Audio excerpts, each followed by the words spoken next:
Now next phase के अंदर हम लोग बेसिकली डिस्कस करने जा रहे हैं कि फोटोशॉप में फोटो के ऊपर एडिटिंग कैसे होती है। तीन बेसिक बड़े इंपॉर्टेंट और पावरफुल टूल्स आपके सामने इंट्रोड्यूस कर रहा हूँ और तीनों टूल्स को एक ही फेज के अंदर इंट्रोड्यूस कर रहा हूँ, इसलिए गौर से इसको समझने की कोशिश कीजिएगा। अगर कोई क्वेश्चन हो तो जरूर पूछ लीजिएगा। इस वक्त मेरे पास बैकग्राउंड पे कोई पेज नहीं है क्योंकि मुझे पिक्चर के ऊपर काम करना है। तो पिक्चर को ओपन करने के दो तरीके, पहला तरीका तो ये कि ये जो बैकग्राउंड ग्रे रंग का एरिया है इस पर कहीं भी आप डबल क्लिक करें तो आप माय पिक्चर के फोल्डर पे लोकेटेड एरिया में आप चले जाते हैं और यहाँ से आप अपनी मर्जी के फोल्डर तक जहाँ आपने पिक्चर्स रखी हैं वहां तक आप जाइए और अपनी पिक्चर को सिलेक्ट करें। वो पिक्चर आपकी स्क्रीन पे ओपन हो जाएगी। ये एक सिंपल और आसान तरीका है। दूसरा तरीका ये है कि आप फाइल के मेन्यू पे जाएं, ओपन की कमांड इस्तेमाल करें और इसी तरह से लोकेशन पर पहुंचे जहां आपकी पिक्चर मौजूद है और अपनी मर्जी की पिक्चर को सिलेक्ट करके जस्ट डबल क्लिक करें, वो पिक्चर आपके पास ओपन हो जाएगी। पिक्चर को ओपन करने के बाद सबसे पहले हम चाहते ये हैं कि इस पिक्चर का बैकग्राउंड हम अपनी मर्जी से चेंज करें। जो इसका बैकग्राउंड इसका तारा है वो बैकग्राउंड मुझे नहीं चाहिए, तो हम इस पिक्चर को इसके बैकग्राउंड से अलग करेंगे और ऐसा करने के लिए हम पिक्चर को कट करेंगे। तो पिक्चर को कट करने के लिए, लाइक सेलेक्ट करने के लिए तीन डिफरेंट टूल्स जो मैं आपके सामने अभी इंट्रोड्यूस करने जा रहा हूँ। सबसे पहले हम ये देखिए कि पिक्चर जब आप ओपन करते हैं तो आमतौर पे लेयर का नाम बैकग्राउंड लेयर होता है और वो लेयर लॉक होती है। हम कोशिश करते हैं कि बैकग्राउंड लेयर पे काम ना करें ताकि हमारी ओरिजिनल पिक्चर के ऊपर कोई भी चेंजेस ना हो।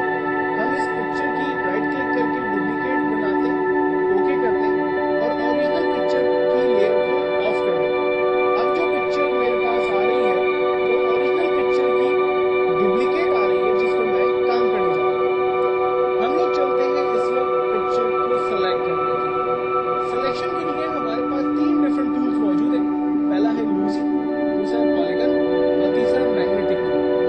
लूजी टूल बेसिकली माउस की तरह बिल्कुल नॉर्मली क्लिक करते हुए आप आगे बढ़े और रेंज बनाइए, सॉर्ट ऑफ कुछ इस तरह से काम करे। मैं पिक्चर के एक कॉर्नर से रेंज बनाना शुरू कर रहा हूँ और अपने माउस के क्लिक को प्रेस करके रख रहा हूँ। जिस तरह से मेरा माउस मूव करेगा सिलेक्शन उसी तरह से ड्रॉ होगी। अगर सिलेक्शन माउस की गलत होगी तो पिक्चर का आउटपुट जब हम फाइनल देखेंगे तो वो काफी खराब हमें नजर आएगा, यानी पिक्चर जो है वो कट हुई भी नजर आएगी। और अगर हमने यहाँ पर अच्छे से रेंज बनाई भी होगी तो डेफिनेटली उसका रिजल्ट भी हमें फाइनली ठीक से नजर आएगा।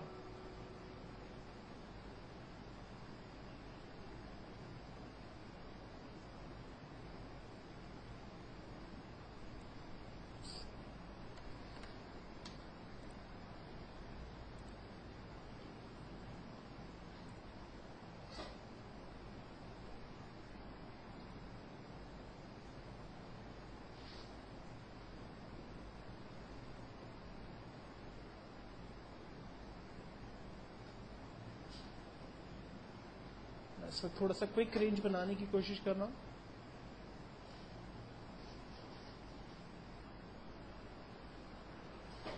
जहां से रेंज को हमने स्टार्ट किया था वहां पर ही उसको एंड करेंगे। फाइनली इस पिक्चर की कंप्लीट रेंज बना दी।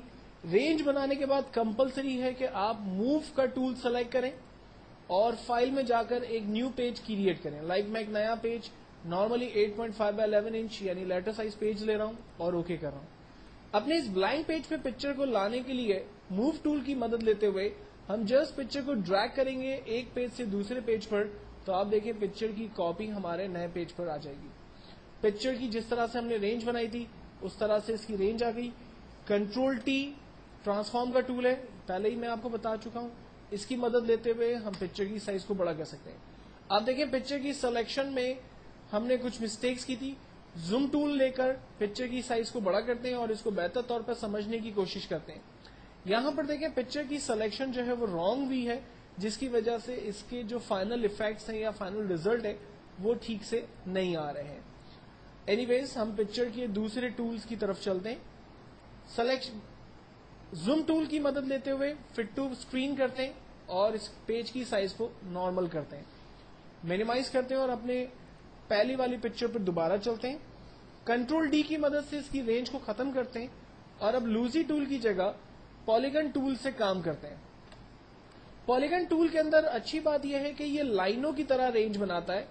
जस्ट लाइक आप पहली दफा क्लिक करें, फिर दूसरी दफा क्लिक करें, फिर नेक्स्ट डेस्टिनेशन बताइए, और क्लिक करते करते आप आगे की तरफ बढ़ते चले जाएं और अपनी पिक्चर को सेलेक्ट करते जाएं। अगर सिलेक्शन के दरमियान कोई आप गलत सिलेक्शन बना देते हैं, मिसाल के तौर पर मैंने ये गलत सिलेक्शन बना दी, तो इसको खत्म करने के लिए हम बैक स्पेस का बटन प्रेस करते हैं। जहां पर भी हमने क्लिक किया था, ये उन ऑब्जेक्ट्स को वहां से खत्म करता है। एक्चुअल में जहां पर हम क्लिक करते हैं वहां पर ये डॉट बना देता है, और उस डॉट को हम लोग नोट कहते हैं। तो जब हम लोग बैक स्पेस बटन प्रेस करते हैं तो वो नोट एक्चुअल में रब होते चले जाते हैं।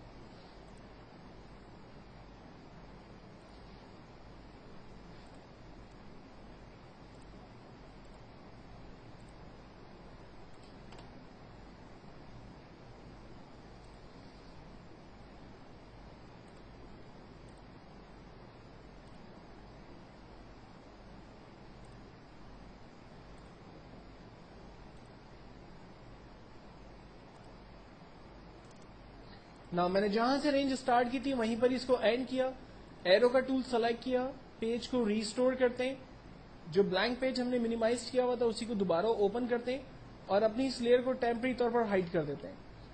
अपने ओरिजिनल पिक्चर को ड्रैग करते हैं ब्लैंक पेज के ऊपर, आप देखें न्यू लेयर इसने क्रिएट कर दी, और अब जो लेयर इसने क्रिएट की पिक्चर के लिए ट्रांसफॉर्म का टूल लेकर पिक्चर की साइज को बड़ा करते हैं, और अब इसको बेहतर तौर पर देखने की कोशिश करते हैं। जूम टूल दोबारा सेलेक्ट करते हैं और आप देखेंगे जो सिलेक्शन पहले रॉन्ग बनी थी अब वो ज्यादा बेहतर तौर पर हमारे सामने बनकर आई है। तो इसका मतलब यह है कि एक्चुअल में जब आप पॉलीगन टूल की मदद से रेंज बनाते हैं तो वो रेंज ज्यादा बेहतर तौर पे बनती है। जबकि थर्ड टूल की तरफ हम चलते हैं, अपनी ओरिजिनल पिक्चर पे वापस आते हैं, कंट्रोल डी सेलेक्ट किया इसको। थर्ड टूल हमारे पास है मैग्नेटिक टूल। मैग्नेटिक टूल के अंदर सबसे अच्छी बात यह है कि ये आपकी इमेज की आउटलाइन की खुद से रेंज बनाता है।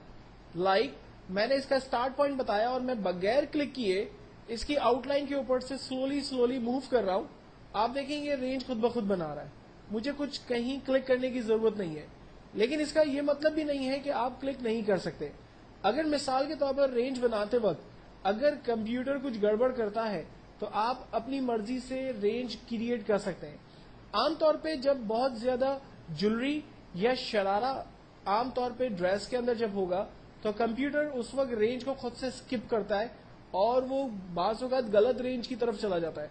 तो ऐसी सूरत में आपको क्लिक करते हुए खुद से आगे बढ़ना है, और अगर कोई रेंज जो कंप्यूटर गलत बना देता है तो मैं आपको बता चुका हूं कि आप बैक स्पेस टूल की मदद, जस्ट लाइक देखें यहां पर उसने गलत सिलेक्शन की है, तो मैं बैक स्पेस टूल को यूज करते हुए अपनी मर्जी से क्लिक कर रहा हूं और आगे की तरफ बढ़ रहा हूं,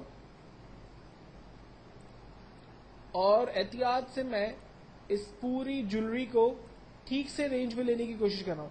अक्सर ऐसा होता है कि ड्रेस के अंदर जहां पर हैवी ज्वेलरी या शरारा और इस तरह की ड्रेसिंग होगी वहां पर ये प्रॉब्लम आपको डेफिनेटली फेस करने पड़ेंगे। मैग्नेटिक टूल के अंदर ये चीजें बड़ी कॉमन सामने आती है।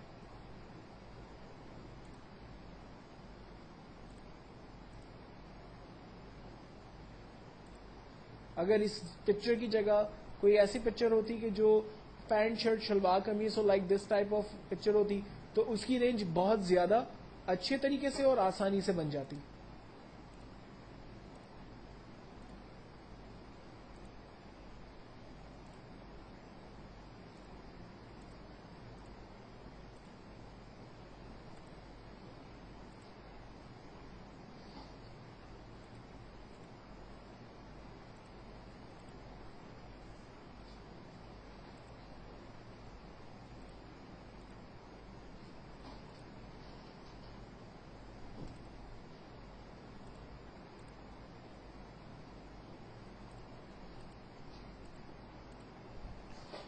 जहां से मैंने रेंज स्टार्ट की वहीं पर इसको एंड किया और एरो का टूल सेलेक्ट करके इस पिक्चर को अपने ब्लैंक पेज पे मूव करता हूं।